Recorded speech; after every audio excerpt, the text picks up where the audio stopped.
I want to talk about the importance of quality sleep for weight loss and overall metabolic health, especially in menopause, but really for women of all ages. First of all, why is this important? Having the right amount of high quality sleep plays a pivotal role in hormone health throughout the entire lifespan, but especially during midlife. Without adequate sleep, we are almost guaranteed to have disruptions in our appetite signaling, our hormone signaling, and all the other metabolic processes, which can then hinder our weight loss efforts and make it even harder to lose weight or build muscle over time. Poor sleep is directly linked to increased cravings for high-calorie, high-sugar foods. These are the type of foods that are going to put on additional weight in menopause and are not the best choices for your general health. I'm going to briefly walk you through the scientific evidence for sleep regulation and sleep quality in improving weight control. This is just going to be enough to convince you of how important sleep is, but it's not meant to be a replacement for actually getting the sleep itself. The most important thing is to actually start to get a better night's sleep so that you can continue to stay healthy throughout menopause. So let's take a look at the scientific studies. Shorter sleep duration, meaning not sleeping very long, was associated with reduced leptin levels. Leptin is a hormone that decreases your appetite. Shorter sleep duration was associated with elevated ghrelin levels, the hormone that actually stimulates your appetite.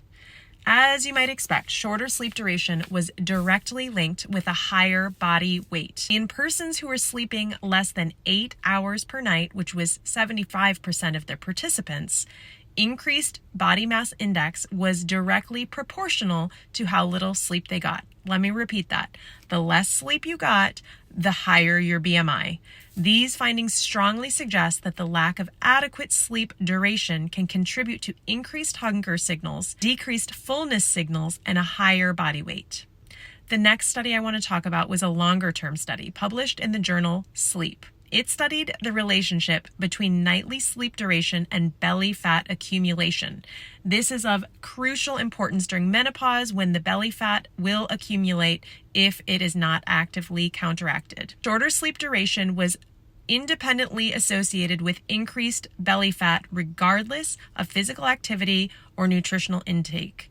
This is a landmark finding because it suggests that poor sleep alone, even if you overcome the propensity to eat more when you're sleeping poorly, will lead to an increase in your abdominal fat accumulation over time. That means that if you want to avoid the dreaded menobelly, if you want to stay healthy by decreasing the amount of visceral fat that you're accumulating, you absolutely need to figure out a way to get better sleep. Unfortunately for women in menopause, hormone changes can lead to things like hot flashes and insomnia, which is going to directly impact your ability to get a good night's sleep.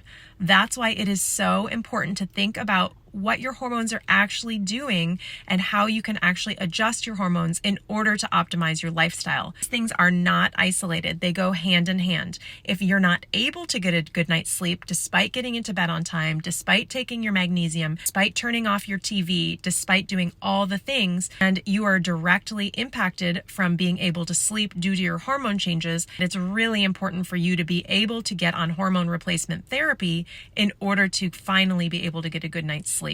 Of course, I am not your medical doctor unless you are one of my patients, so I cannot advise you directly that this is what you individually need to do.